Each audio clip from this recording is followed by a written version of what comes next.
The following special program is part of Louisiana Public Broadcasting's ongoing mission to provide you with vital information about today's complex issues. We expect to see the 48 states of America and the United States fall in line with Louisiana's Share Our Wealth program. Over the past 60 years, Louisiana politics has offered a spicy mix of colorful characters and revolutionary ideas. Huey Long set the standard for politics of the people. A host of others followed, including his brother Earl.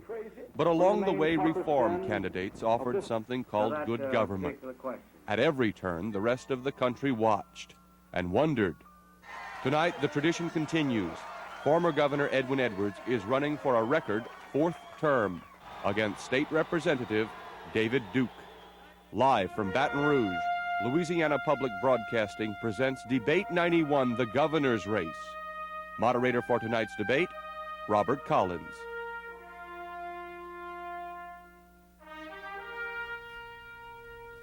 Good evening and welcome to Debate 91. Tonight should prove to be an interesting evening as we have the runoff candidates for Governor of Louisiana. Let's meet them now. On my right is former Governor Edwin Edwards. Mr. Edwards, a Democrat, has served in both the state legislature and the U.S. House of Representatives. In addition, Mr. Edwards is our state's only 3-term governor. And on my left is State Representative David Duke. A Republican, Mr. Duke has been representing District 81 in Metairie for the last 3 years. Mr. Duke made an unsuccessful bid for the U.S. Senate last year. To begin this evening's debate, we will have opening statements from both the candidates. Each of the candidates will have 2 minutes. Mr. Duke, you may begin. Thank you very much, and it's really good to be here, and it's an opportunity that I really need because I don't have the special interest money that Edwin Edwards has. You know, I don't have any of the big endorsements or the political machines operating around the state to really run my campaign or get out votes. So I need to reach you personally, and that's what I hope to do here tonight. I know that we need some changes in our state. For the last 20 years, we've had big problems in Louisiana. We've become the biggest toxic waste dump in the whole United States of America. Crime has made many people fear on their streets and in their homes. Our educational system has been nowhere near what it could be for the people of our state. And we've had a welfare system that's encouraged crime, that's not encouraged people to be responsible in their lives, while we've had elderly and veterans and many other people not really get the help that they need in their lives. We need some changes, and I believe I represent that change. Politics has been run for a long time in this state by people who serve their own interests.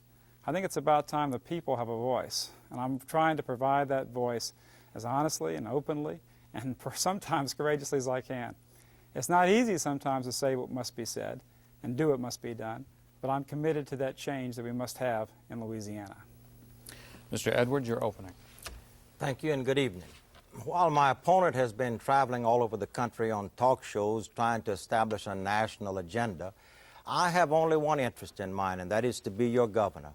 I've been here meeting with you and talking to you and already putting together a coalition of business and industry and labor, fishermen, farmers, people from all walks of life to try to make things better for us in Louisiana. And I'm proud of what we've already done in the last 2 weeks and anxious to get on with this new coalition of people, many of whom have never supported me before. I've met with environmental groups and manufacturing groups at the same time, and we've come together in principal compromise. I've worked with educators and those who are interested in the Children's First program to make that work.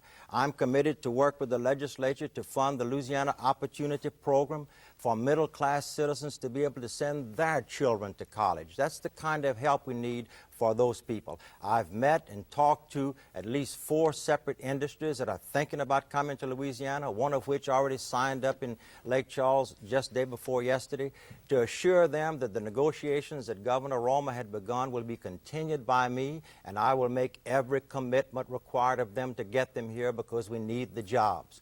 This, I think, is our finest hour. We have all these people working together for the first time because of the nature of my opposition, to work together in the campaign, in the transition, and in providing a good, stable, forward, progressive government for you for the next 4 years. I'm most anxious to get started, and I hope you will give me the opportunity. Gentlemen, thank you both. Now to question our candidates this evening is a panel of political reporters. Let's meet them now. First, we have Richard Baudouin. Mr. Baudouin is the editor of the Times of Acadiana newspaper in Lafayette. Next to Mr. Baudouin, we have Norman Robinson. Mr. Robinson has been a reporter and news manager in New Orleans for 19 years and also has served as White House correspondent for CBS News. Next, we have Marsha Shuler. Ms. Shuler has been a news reporter for 21 years and is currently with the Capitol Bureau of the Baton Rouge Morning Advocate newspaper here in Baton Rouge. Finally, we have Jeff Duhe. Mr. Duhe is a correspondent for Louisiana, the state we're in, here at LPB. There will be 2 rounds of questioning this evening. In the first round, each candidate will have 1 minute 30 seconds to answer each question. Mr. Baudouin has the first question, and it will be directed to Mr. Duke first. Mr. Duke, in a campaign, a candidate's advisors are at least as important as his positions on issues.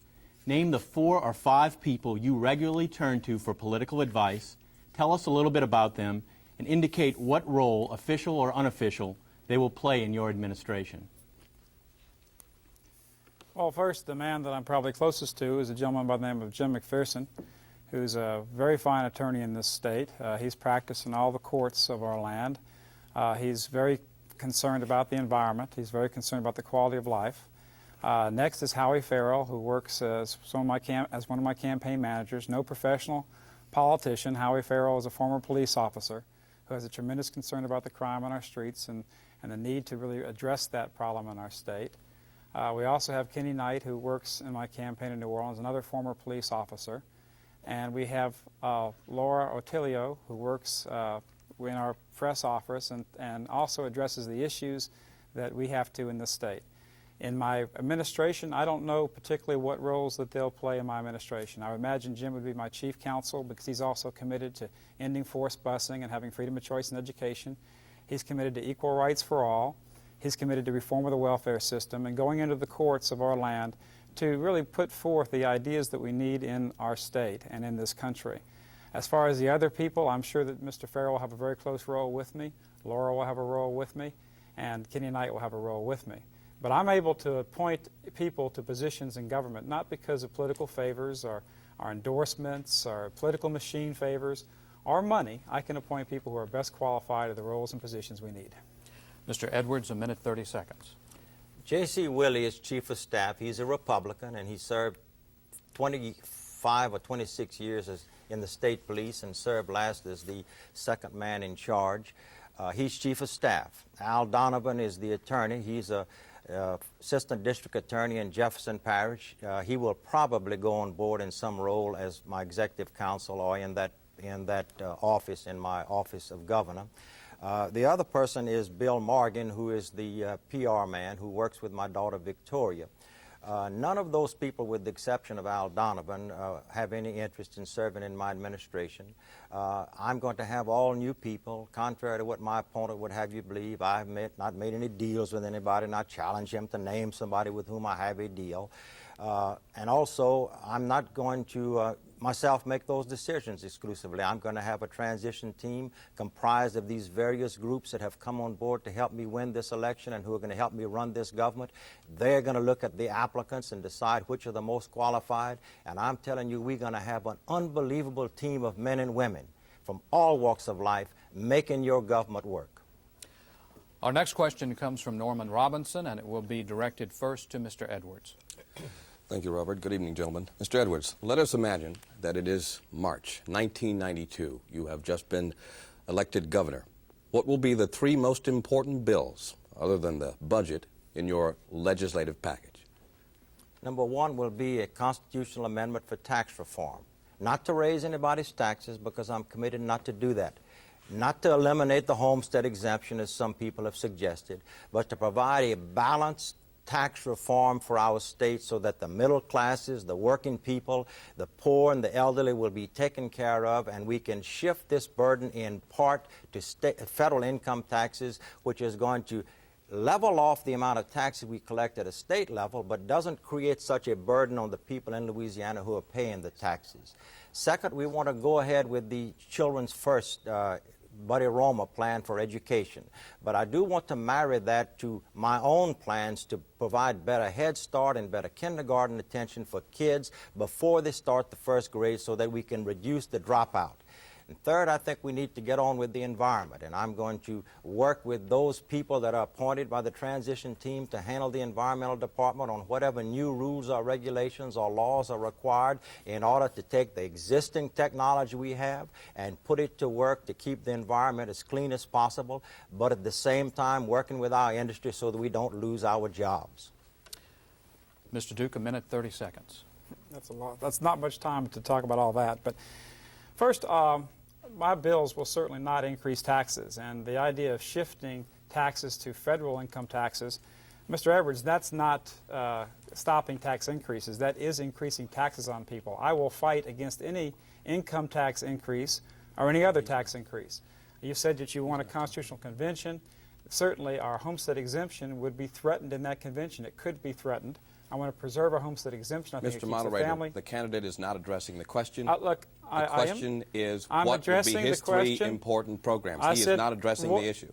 I'm attempting to address the issue if you give me a chance. I'm talking about bills. I'm talking about the fact that I'll oppose any tax bill. And in this government, what you oppose as governor is just as important as what you propose, because a governor has the ability to put brakes on tax increases, and I will put brakes on those increases, unlike our last governor who raised, under Edwards, who raised taxes $600 million in his last term and another $600 million in other terms. Let me finish, sir. Now, he's breaking the rules. I don't hear you. We are going to go one at a time. We will go one at a time. All right, Mr. Duke. I want to continue our educational system, continue our increases of salaries for our teachers and our support personnel. I believe also we should put education first and children first in our state. You know, in the last year of Edwin Edwards' administration, teachers had the lowest salaries of any state of the United States. I think we should continue our emphasis on education. I will have bills for welfare reform. I think it's time that we also encourage welfare recipients to be responsible and not have children they can't afford. Illegitimate children who are born in a terrible climate, often of drugs and abuse and neglect. Middle-class people provide for their children. I think we should encourage welfare recipients to be responsible. Mr. Robinson, did you have a follow-up? That was my follow-up. All right. Our next question comes from Marsha Shuler, and it will be directed first to Mr. Duke. In Texas and Kentucky, courts have ruled that the states must equalize funding for public schools by distributing more money to the poorer districts. Many involved in education in Louisiana have recommended reconfiguring our minimum foundation program. If elected, what are your plans in this area? I think there's got to be a balance, but I think we have to understand that some communities are willing to tax themselves more for education than other communities.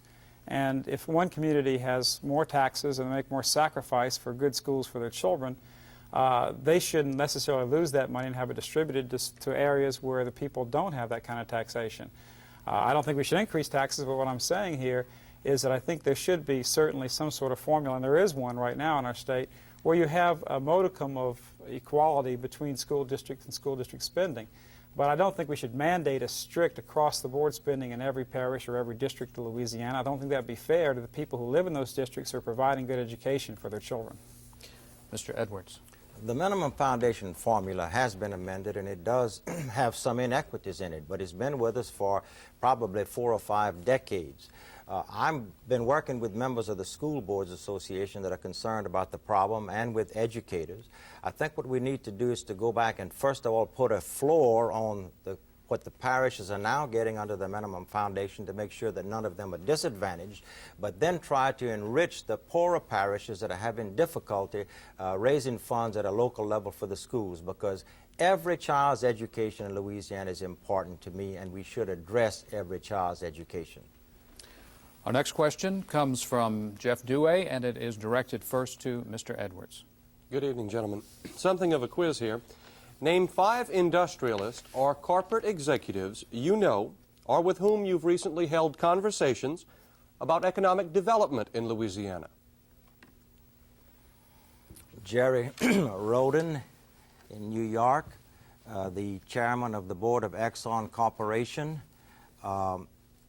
the chairman of the board of Louisiana Land and Exploration, Jim Bob Moffitt, the chief executive officer of McMoran, and I put in a call and talked to the executive secretary of the chairman of the board of McDonnell Douglas, but was not able to talk exactly to him, but I did have a meaningful conversation with his executive director. Mr. Duke. I talked to a gentleman by the name of Jim Roberts in California as a publishing outfit who's interested possibly moving to Louisiana. I got a couple of letters in the mail recently from corporations who are interested possibly in doing business with our state. I don't know if the question is that relevant. I think that there will be businesses who will come to Louisiana if they can operate here in a clean environment, in an honest environment, where they don't have to give political favors or money to be able to do business fairly. I think businesses will come here if they have a decent tax structure, where they're not overly taxed. And our government is so big in Louisiana, it causes a high taxation rate on business and a high taxation rate on the working person as well, and that hurts everyone. And I think that's where the answer to the question. We've got to create a business climate. I'm for economic prosperity, and the way you do that is letting business and working people make their own decisions. Quick follow-up, if I could. Go ahead. To both of you, what's your general feeling? What's your impression that you get from the folks that you talk to about investing in Louisiana? Let's start with Mr. Edwards. People are very anxious about what's going on here. All this national media hype we've had has created some reservations in the mind of some of these people. But I think as soon as the election is over with and I get to be governor again, all that is going to disappear. I've already laid the groundwork with these 4 industries that are coming here. I have the relationship with these industrialists to talk to them, as I did when I brought Boeing to Lake Charles, McDonnell Douglas to,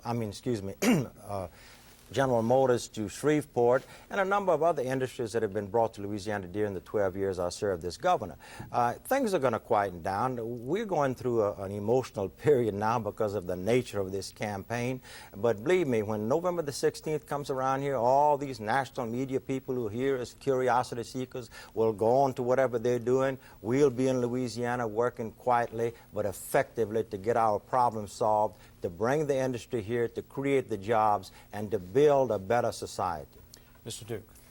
You know, Mr. Edwards, I think you're right. I mean, if you're elected, it will be back to business as usual. But business as usual in Louisiana has not been good to business. When you left office, Louisiana's business climate was in shambles. Our government was in shambles.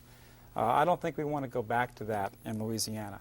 Grumman Corporation wanted to do, and in fact signed an agreement to build a plant in Lake Charles, Louisiana. And they asked Grumman Corporation if they minded or if they cared who was the governor. They said they didn't care who was governor of the state of Louisiana. They wanted a good business climate. They invited me to the signing in Lake Charles, Louisiana. And the same thing is true of every major business in the state and this country. They simply want a good climate to do business in and a decent tax base. If we do that and accomplish that, they will come to our state, I can guarantee you. And I don't want to see business as usual. As it's been done over the last 20 years, has killed business in this state. We've got to have a change, and I think I represent that change. Our next question comes from Mr. Baudouin, and it will be directed first to Mr. Duke. Mr. Duke, the next governor has some real problems to solve, beginning with a growing budget deficit. Both you and Mr. Edwards contend that available revenues can reduce this deficit. You say you will not fire state employees but will rely on attrition. Mr. Edwards, you talk about a special convention to restructure state spending. First, Mr. Duke, by how many state positions would have to be eliminated in order for your attrition plan to work? And Mr. Edwards, how would you rewrite the Constitution to restructure spending? And we'd like specifics, please, gentlemen. Well, specifically, Buddy Romer said that about 15% of our employees per year in Louisiana either retire, die, or change jobs. Now that presents an opportunity for us. We have twice the per capita employees in our state as the state of Texas, and that's one reason why we have such a tremendous problem in terms of state spending. We've got great revenue here. We have oil, we have natural gas, we have the port of Orleans and all the revenue that brings in and trade that brings in. So specifically, I think we should use attrition to try to reduce. How many would you eliminate, well, sir? I'm working on that right now. I think we can reduce about 10% a year. How many for would the that first be? 2 years? That would be 7,000 the first year, 7,000 the additional year. And again, not by firing people, but by not replacing them when they in fact retire or change jobs. And that's what will help get us back on our feet in Louisiana over the long term. Our government's too big, it's too wasteful, and it's time to reduce that. Let me mention to both candidates that when a candidate is interrupted by a follow-up question, the clock is stopped and the candidate does get his full allotted time for his response. Mr. Duke, I'm informed you have another 30 seconds if you'd like to respond. Well, there's many more things in attrition. We've got to start consolidating government. We have government that, for instance, in permitting on oil wells and oil rigs, we have about 15 different agencies sometimes, 15 different departments. That can be consolidated. There's so much waste and duplication in Louisiana government. We've got to eliminate that, and that's going to help us meet the budget crisis that we have now and in the future. Mr. Edwards. In 1984, when I became governor, we had a similar problem. We trimmed $800 million out of the budget in the first year. That was a tough, wrenching task. I have already met with legislators who are going to be the legislative leaders and talked to them about early on holding hearings to determine how we can take a look at this budget that is now going up to $9.3 billion to see how we can trim it. Let me point out something that nobody realizes, but it's a fact, and I stake my career on it. During the 4 years that I was governor the last time, the budget in state funds actually went down. Not much, but about 2.5%. Can we hear more about the During that Constitutional period Convention? of time, the state employees actually went down.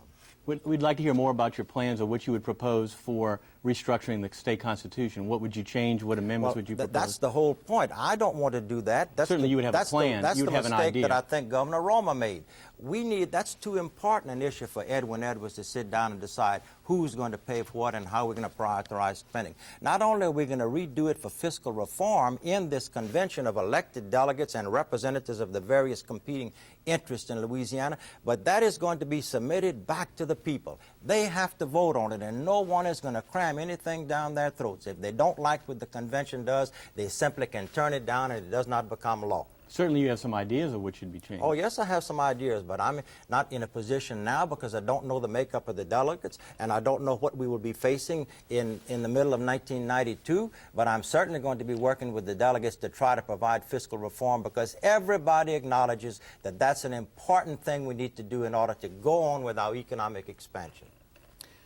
Our final question in this round will come from Mr. Robinson and will be directed first to Mr. Edwards.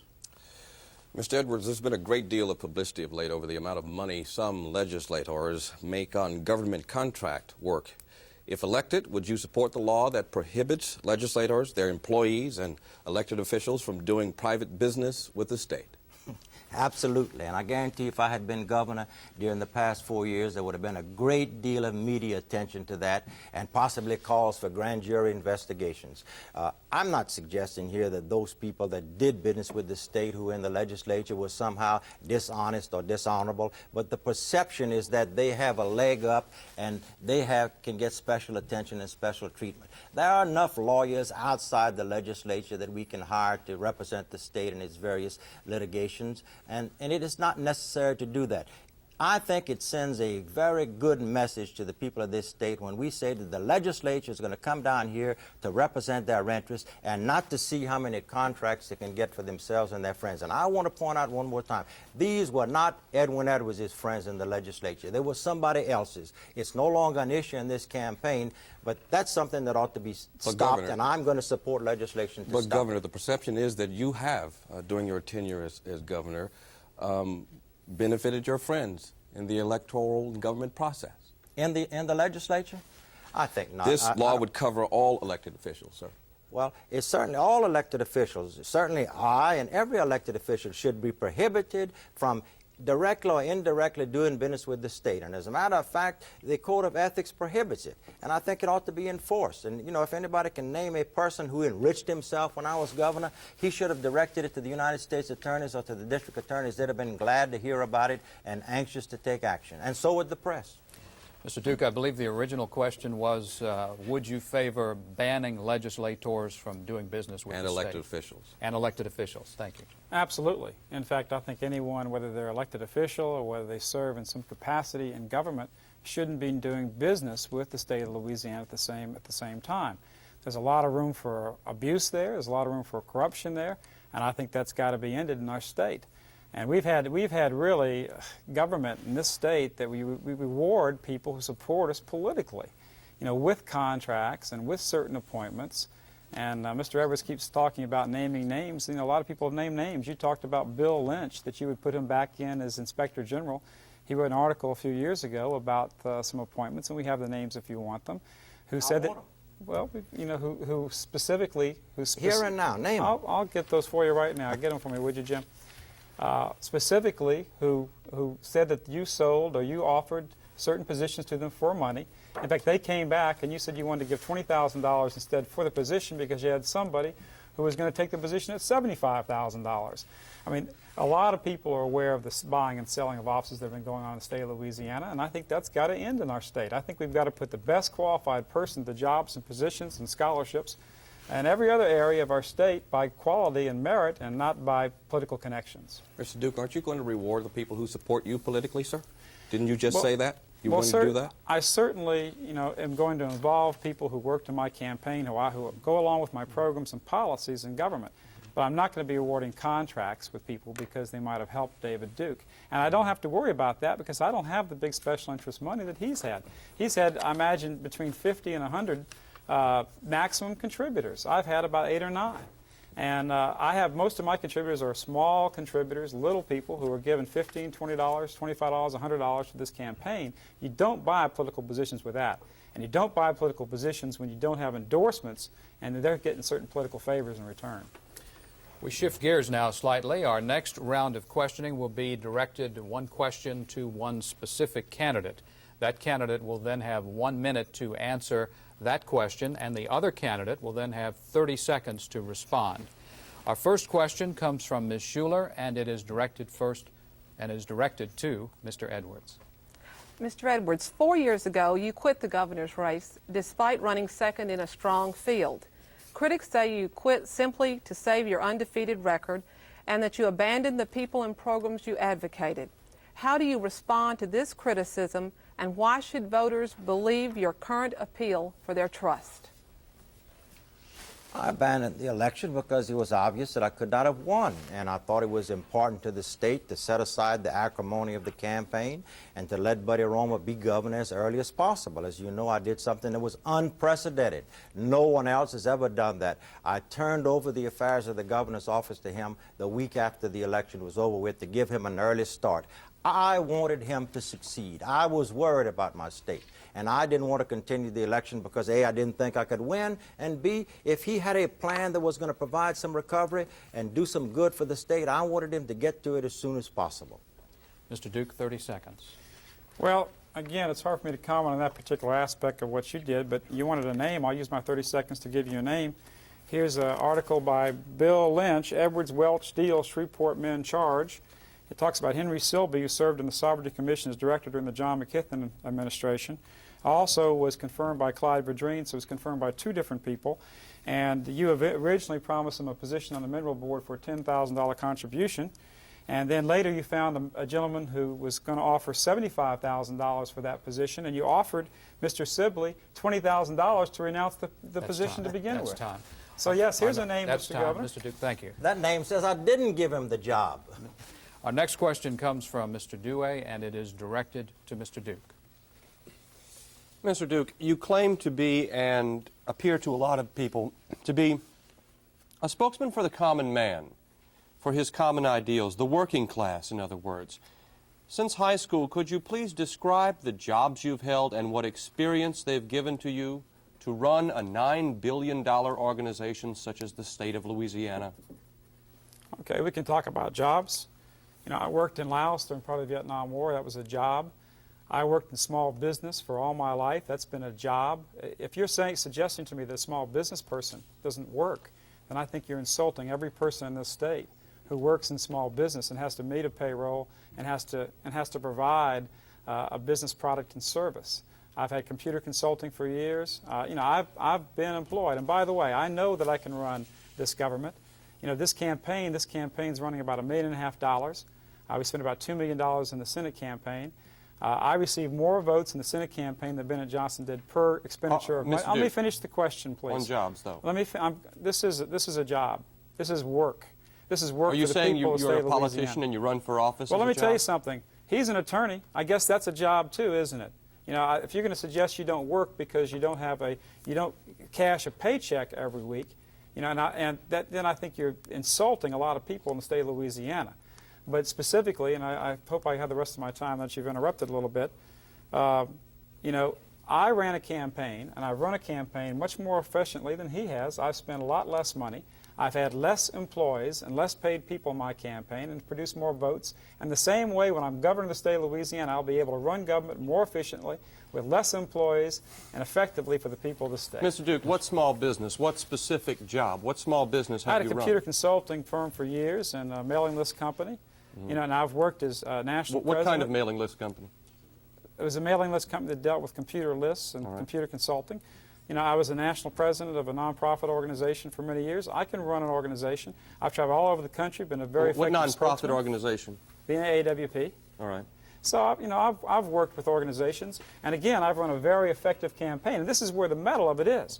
We've run this campaign. It's been effective. It's been well run. It's been efficient. And we're going to win this. We're going to win this election. And if I can run a campaign like this against all the entrenched power and officials and endorsements and money that he has, I can be a very effective governor. Mr. Edwards, 30 seconds. Fellow never had a job. He worked for 9 weeks as an interpreter in Laos, and then they fired him because he couldn't understand anybody. He has been in 7 campaigns in 8 years. He won 1. Is that an efficient kind of campaign? Heaven help us if that's the kind of efficiency he's going to bring to state government. We're going to win 1 time out of 7. Look, this is an important business. There's $9 billion involved and 75,000 employees. These professional politicians who make a living by running for public office and living off of contributions aren't qualified to be governor.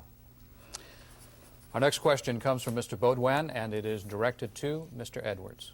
Mr. Edwards, Louisiana stands to gain $1 billion or more in a lawsuit filed by the state against Texaco for alleged underpayments of royalties. Mr. Edwards, you have represented many oil companies in your practice of law. Do you support the suit against Texaco, and will you go on record tonight committing to keep the same level of funding to aggressively pursue this case? I've already done that.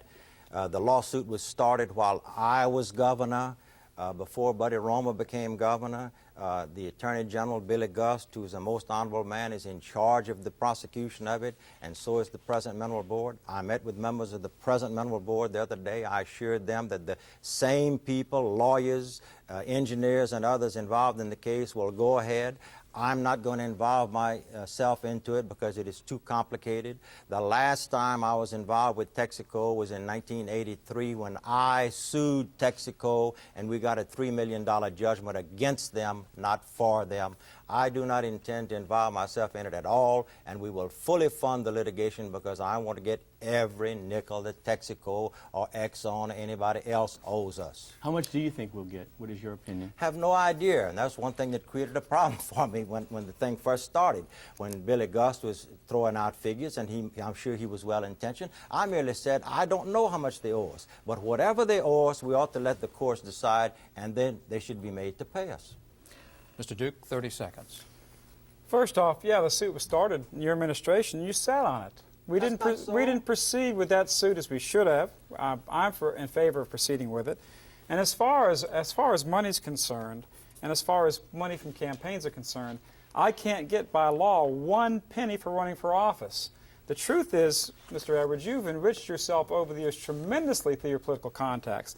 I mean, you were in court, you testified in court that you had $1 million worth of gambling debts in Las Vegas. Where did that $1 million come from? I tell you where it came from, the people who produced and worked in Louisiana through the political connections you've had. Our next question comes from Mr. Robinson, and it is directed to Mr. Duke. Mr. Duke, I have to tell you, I am a very concerned citizen. I am a journalist, but first and foremost, I am a concerned citizen. And as a minority who has heard you say some very excoriating and diabolical things about minorities, about blacks, about Jews, about Hispanics, I am scared, sir. I've heard you say that Jews deserve to be in the ash bin of history. I've heard you say that horses contributed more to the building of America than blacks did. Given that kind of past, sir, and given that kind of diabolical, evil, vile mentality, Mr. Robinson, convince me, your question. Convince me, sir, and other minorities like me, why they should entrust their lives and the lives of their children to you. Mr. Robinson, I don't think there's a human being on this earth or in this state who hasn't been at some time intolerant in their life. And I think that's true of white people. I think it's true of black people. I think it's true of everybody at one time or another. You know, I regret some of the things that I've said in my life. I have been too intolerant at times, no question about that.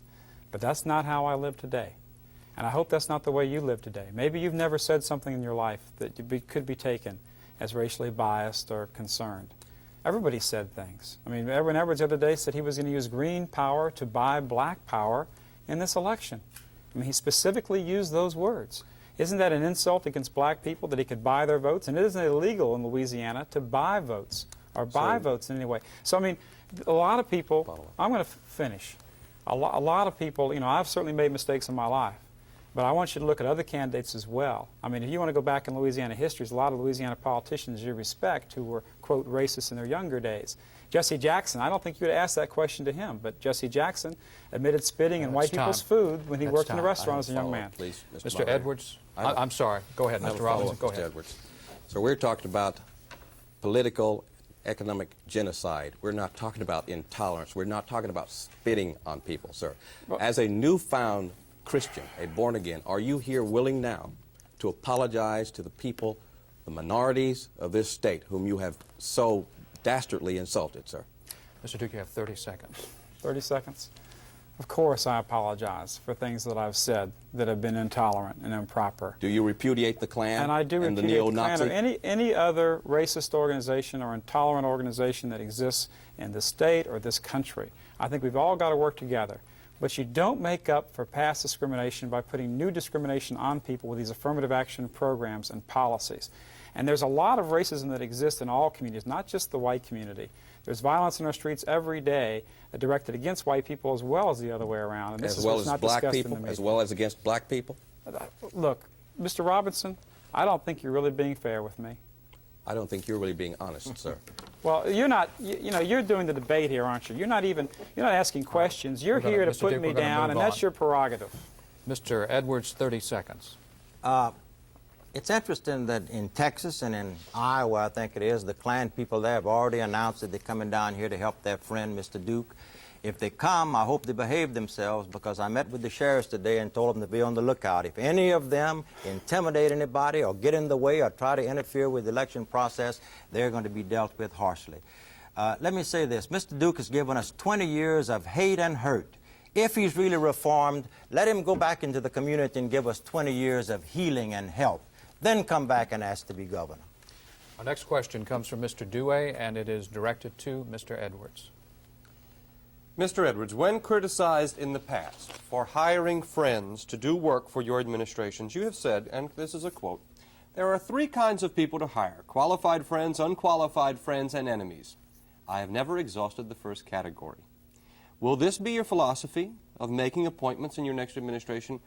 Or could you please be specific about some new faces who might not have been considered your friends in the past?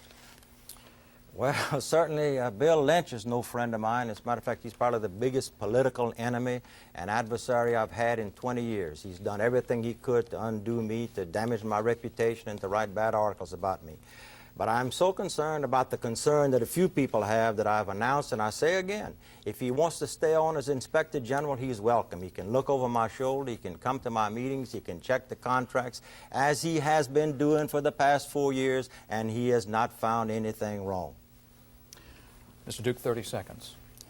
One Bill Lynch wouldn't be enough for you, Governor, if you were governor. And I'm going to use the rest of my 30 seconds to address one question you said and one thing you said. There's a lot of fear in this state. People have fear in their homes and on the streets from violent crime. People have fear about their children going to school. In some places, even teachers fear for their own safety, adult teachers in some of our schools in our inner cities. People fear from the drugs that are going on in our society. There's a lot of fear going on. We've got to change that. And we can't look to the past, we've got to look to the future, and we've got to look to making a society where you can go as far as your ability and talent warrants. Mr. Baudouin, a question for Mr. Duke. Mr. Duke, you have repeatedly charged that welfare mothers are having more children merely to increase the size of their checks. Yet the average size of a Louisiana welfare family is 3. How do you reconcile this statistic with your campaign rhetoric? Well, I think that there are people who have children because they see the psychology of having a larger welfare check. That's just the way it is. I don't think the additional money for the additional child pays for that child. But they get additional food stamps, additional welfare money, larger housing allocation. And I think we should begin to encourage welfare recipients to act morally, and if they can't do that, at least be responsible and take birth control just the same way that hard-working, middle-class married couples do. But you've implied that this is rampant, this increasing the size of the family to increase the check.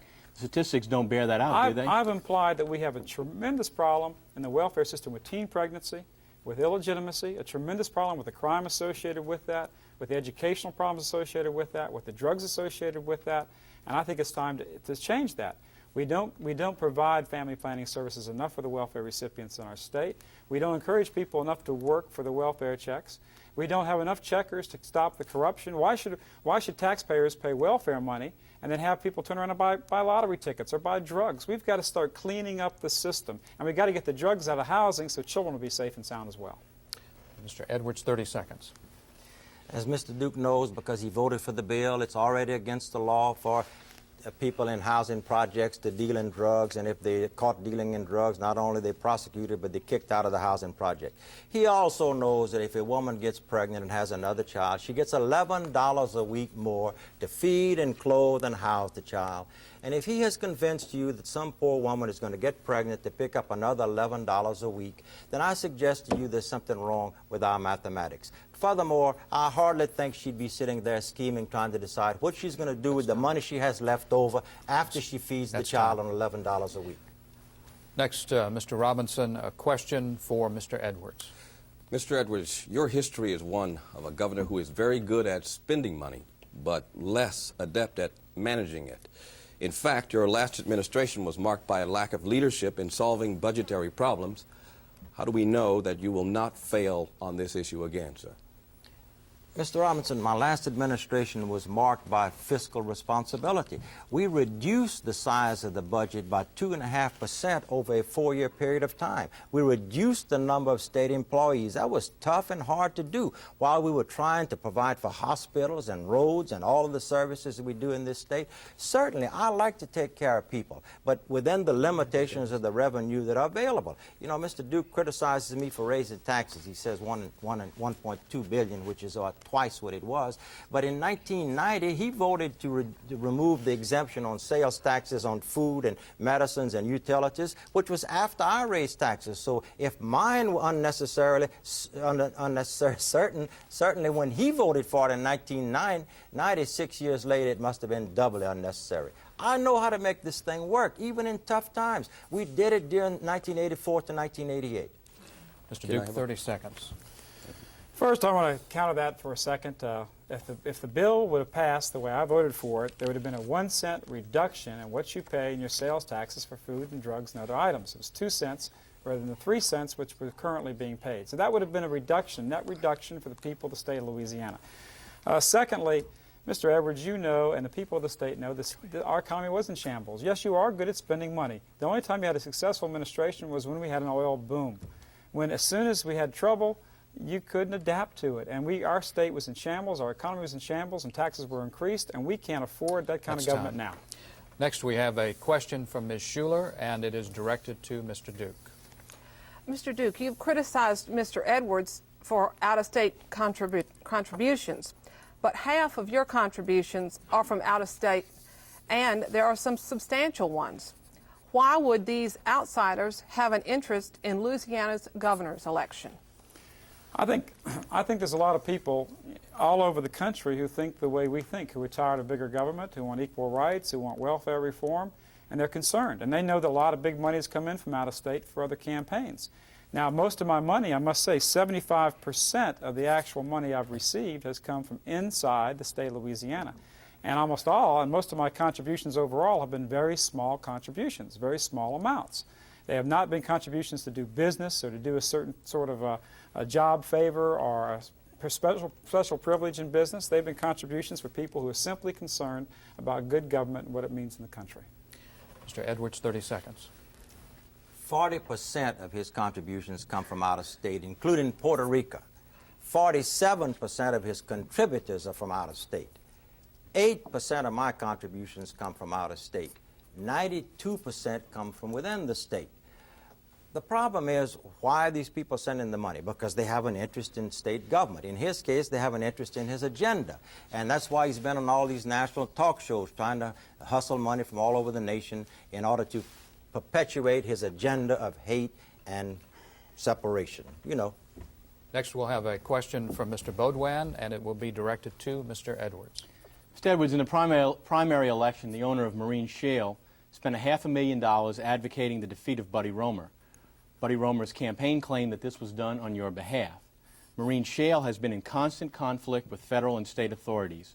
Will Marine Shale get any help with their troubles from you? I have not spoken to the owner of Marine Shale since 1986 when I turned him over to the federal EPA. If you look at the campaign reports, you'll find not a nickel came to my campaign in this election. We fell out in 1986 and haven't spoken since. Another candidate for governor who is no longer with us was the one who was the recipient of his benefits. I had nothing to do with that. That was Mr. whatever his name, Kent's business. Insofar as his business is concerned, I have made a public statement, and I make it again, and I hope he's listening. As soon as I become governor, our department will be instructed to join with the federal EPA in federal court to have a federal judge take a long, hard look at what he's doing. And if he's doing anything wrong, the federal courts will stop him, and I'm not going to intervene. Why wouldn't the state take the upper hand and aggressively pursue the action? Why would you defer to the feds? Well, bear in mind, I tried to make that point in the first election. Buddy Roemer's been governor for the past 4 years. He hasn't stopped him. I don't know if there's a basis for stopping him. I don't know what he's doing. I merely tell you that it is now in court. Buddy Roemer would not join the federal EPA in court.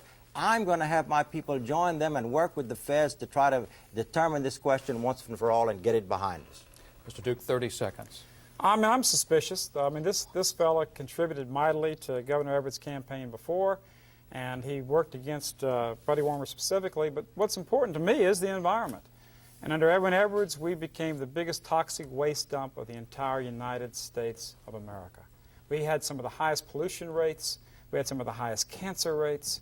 And the people who did this pollution, that was Edwin Edwards contributors. I'm concerned about that. I will protect the environment. I will stop shell dredging. I will protect Lake Pontchartrain. I will work to clean up our waters. And I will continue the work of the DEQ. Mr. Robinson, a question for Mr. Duke. Mr. Duke, you've made a case of questioning Mr. Edwards' integrity. From 1984 to 1987, you failed to file state income taxes. In 1973, you used a pseudonym, Mohammed X, to write a manual on street fighting techniques for militant blacks.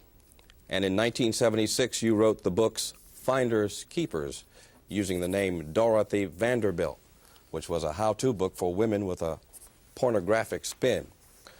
Are these the actions of a man with a personal integrity that the public can trust for the state's highest office, sir? Norman, I've got a minute 30 seconds. There's no way I can answer all those charges effectively. You've got 1 minute. 1 minute. Effectively and honestly. That's a cheap shot on your part. It's your record, and I don't sir. appreciate it, and I tell you, I don't think the people of the state appreciate it. It's and your record. After I get my 1 minute, then Edwin Edwards can go ahead and close on it again. Look. This is your record, sir. I'm going to use a couple of minutes to show you the unfairness of this. Look, I didn't file my federal income taxes for a couple. No, I did file federal income taxes, but I didn't file state income taxes for a couple of years because my income was below the threshold. We've all had bad times economically in our life. I didn't meet the $12,000 threshold at that time. My company was in trouble. I've never declared bankruptcy. I've never had bad debts, but that was my problem. I got out of that. I've paid all my taxes, and that doesn't show a lack of integrity because you don't make much money for a while. As far as Finders Keepers, my pseudonym was not Dorothy Vanderbilt. It was James Conrad. I wrote that with a woman co-author. I wrote stuff on exercise and diet. There was no pornography in anything that I wrote involved in that book. And it just, it's Mr. just Duke, I'm going to have to stop you very right unfair. there. I'm going to have to stop you right there. Mr. Edwards, 30 seconds. He also wrote a plan for dividing America in which he was going to send the Hispanics to Arizona and the Jews someplace else and the blacks someplace else and the Cajuns to Vermont. And I want you to know, Mr. Duke, I'm a spokesperson for the Cajuns, and we ain't going. I don't care if you do get elected governor. It is now time for our closing statements this evening. Mr. Duke, you will lead off, and you will have 3 minutes. First off, Mr. Edwards, I did not write that plan. I've had a publication. There were articles published. No, I was not the author of this plan. I never wrote this plan. And so, that's not my plan. As far as Cajuns are concerned, Mr. Edwards, I won the Cajun vote in Louisiana. I might not speak French, but I speak their language, and they're tired of political shenanigans. They're tired of corruption in government. They're tired of not... The Cajuns who go for a job or a promotion or scholarship and they find themselves discriminated against, because they're not a particular minority, they object to that. They want equal treatment. They want fair treatment like all the people of this state. The Cajun people are tired of bigger government, wasteful government. Our Cajun fishermen have never had the support they needed from our state government in fighting some of the federal intrusion into our lives. Ladies and gentlemen, all of us have got to begin to realize that these kind of attacks don't serve us in Louisiana. What we've got to do is start working to make things better. Economic prosperity will come from less government and more individual freedom. That's what I've worked for as a representative. I have a clear record in the House of Representatives. I've worked for less government, less taxes, more individual freedom. I've worked for equal rights. And I know that unless we reform the welfare system in our state, we have no future. Because fewer and fewer people are pulling the economic wagon and more are riding in it. The people who really need help, the elderly, the veterans, they're not getting the help they need. At the same time, the system encourages people to have illegitimate children, to act irresponsibly. Our medical system is overloaded by all this. We're not working. Our handicapped are not getting the help they need in the state of Louisiana. We've got to make some changes. We've got to have honesty in government. And we can't ever make a better government in this state or this nation until we begin to have clean government. I've done national shows. You know why I've done national shows? The only national shows I've done have been those that have aired inside the state of Louisiana, inside our own state, because I don't have the special interest money that Edwin Edwards has. I've had to use whatever means.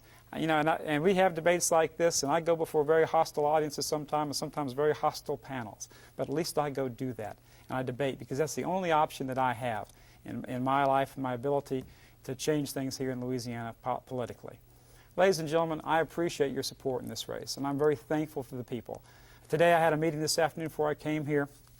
There was a very nasty crowd, cursing, spitting, threatening at myself and the people who went to a small meeting in uptown New Orleans.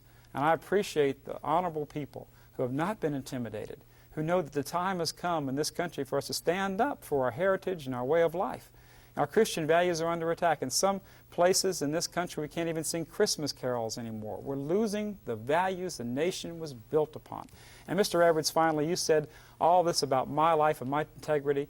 You know, when you were governor last time, you mocked the crucifixion of Christ, and you said you didn't believe in the resurrection of our Lord and Savior. Is that an example for our children? I only mention this because of what you say about me. I hope you've gotten right with Christ. I hope you have. And I hope the people of the state will look at all issues. Thank you, Mr. Duke. That's time. Mr. Edwards, 3 minutes to close. I never mocked the crucifixion of Christ. I may lose this election because of lies and slurs, but I'm not going to lose my soul. I'm going to be judged by someone who is omnipotent, who knows my every thought and my every conscious action, and I have no problems with that. I did at one time say that I had some concerns about the resurrection. It's hard to envision that, but I coupled it with a statement which has been cleared by the bishops and by the Baptist ministers and the Pentecostals, that the doubt is overcome by faith. It is the faith that we have in our religion, the birth and the life and the death and the resurrection of Jesus that saves us from our sins, and I'm very comfortable with that, and no one can say different, even though we are in a political campaign and generally anything goes. Let's go back now to the issues. This man has attacked us for 20 years. Now all of a sudden he wants to stop the attacks. While David Duke was burning crosses and scaring people, I was building hospitals to heal them. When he was parading around in a Nazi uniform to intimidate our citizens, I was in a National Guard uniform bringing relief to flood and hurricane victims. When he was selling Nazi hate literature as late as 1989 in his legislative office, I was providing free textbooks for the children of this state. When he was writing porno books, I was signing anti-pornographic legislation. I have been in this business for a long time. I have a record, and he has a record. I suggest to you he's given us 20 years of hate and hurt, and I don't think he's earned the right to ask you to be governor. Let him go back to our communities if, in fact, he has a newfound religion. And let him spend some time providing some healing and some help to overcome what he has done to us for all these years, giving us this reputation in the nation and in the rest of the world. Then after he has done community service and served mankind with some help, then let him come back to us 20 years from now when he has matured and truly shown us that he is a different, new person. Maybe at that time we'll think about letting him be governor of our state. But until then, don't let him divide us. Don't let him separate us from the rest of the nation. Don't let him make a mockery of Louisiana. We're too important and we're too good for that. The people of this state need a governor as good as the people of this state, not someone whose reputation, deserved or not, around the nation is one of hate and division. I don't want my Louisiana to fall into that morass. We went down that road one time a long time ago, and we suffered for it for many decades. We'll not let David Duke take us down that same road again. Not ever. Gentlemen, thank you. We hope that the voters of Louisiana have learned a great deal more about both of you, and that they have a clearer idea of who they will vote for come November 16th. From everyone here at Louisiana Public Broadcasting, have a good evening.